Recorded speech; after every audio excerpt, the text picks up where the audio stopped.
His abusive behavior toward his girlfriend escalated to the point where her family had to intervene to get her out of that toxic situation. I stayed close to them, pretending to be on his side until we could help her escape safely. Eventually, they broke up, and he blamed me, claiming I poisoned her mind against him. Fortunately, she moved on and is now in a healthy relationship with someone else. We all blocked this psychopathic ex on every platform available, but he continued to harass them until he eventually seemed to disappear. Or so we thought. A year later, I started receiving strange messages on social media from various accounts.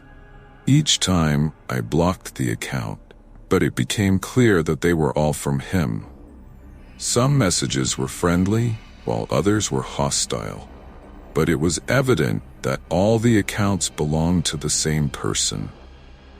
One of these accounts pretended to be someone I knew from university. We chatted for several days about life and general matters, and eventually I was invited to a house party.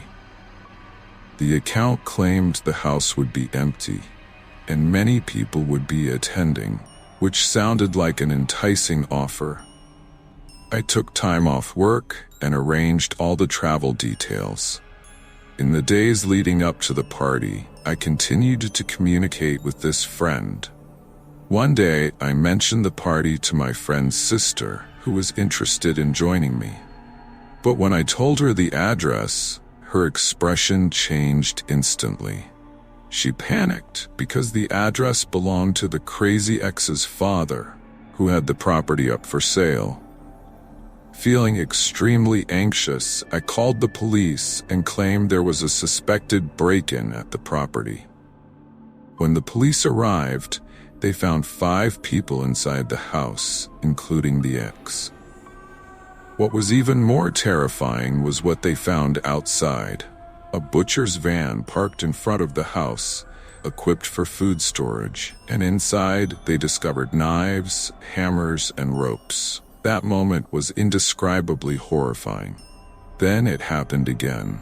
The footsteps, this time faster, circled around the tent. It felt as though whatever it was knew I was watching.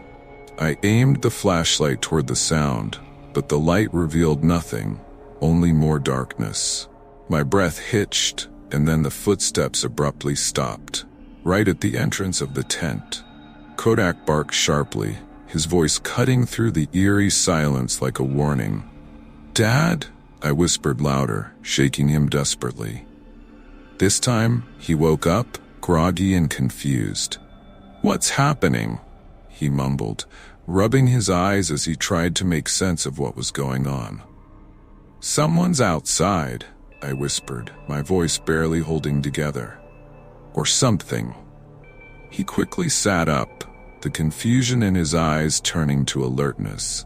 He grabbed the hatchet we'd brought for chopping wood and gestured for me to stay behind him. We both listened intently. The wind had picked up again, rustling the trees, but the footsteps were gone. My dad slowly opened the tent flap, hatchet in hand, and we stepped out into the cool night air.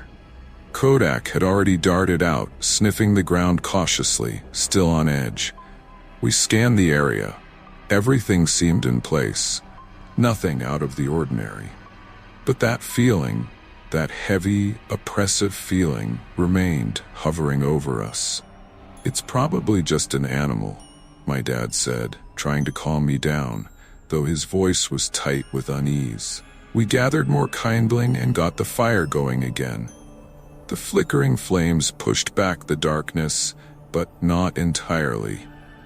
I couldn't shake the feeling that we were being watched, like the forest itself was alive and waiting for something.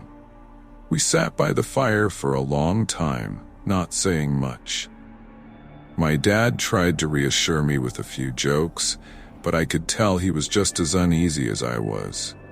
Eventually, exhaustion got the better of us, and he convinced me to try and get some rest. Reluctantly, I crawled back into the tent, Kodak lying close beside me, his warm body pressed against mine. I must have drifted off because the next thing I knew, I woke up to the sound of heavy breathing. I shot up, my heart pounding wildly in my chest. I looked around the tent. It was empty. My dad was gone. "Dad?" I whispered, my voice trembling. There was no response. I grabbed the flashlight and stumbled out of the tent. Kodak right behind me. The fire had gone out again, and the darkness felt even thicker than before. I called out again, my voice cracking with fear, but there was still no answer. Then I saw it, a movement in the trees. A figure, tall and shadowy, barely visible in the faint moonlight. It was too far away for me to make out clearly, but I knew it was watching me. I could feel its cold, malevolent eyes fixed on me. I pointed the flashlight toward it, but the beam seemed to bend around the figure, as if the darkness itself was swallowing it whole. My blood ran cold, and I backed away slowly, my hands shaking so hard that I almost dropped the flashlight. Kodak barked again, his hackles raised, and the figure began to move toward us, gliding through the trees with unnatural speed. I turned and ran, my legs barely able to keep up with the terror surging through me. Kodak stayed close by, his growls echoing in the night. I didn't stop running until I burst into a clearing, panting and terrified. But when I looked back, the figure was gone. The forest was still again, but that didn't make me feel any safer. And then, I heard it, a faint whisper carried on the wind, calling my name. But it wasn't my dad's voice. It was something else, something wrong. I never found my dad that night. When the sun finally rose, the search party arrived, but they found no trace of him.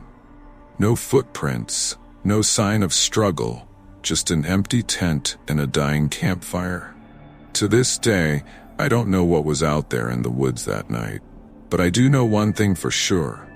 I'll never go camping again.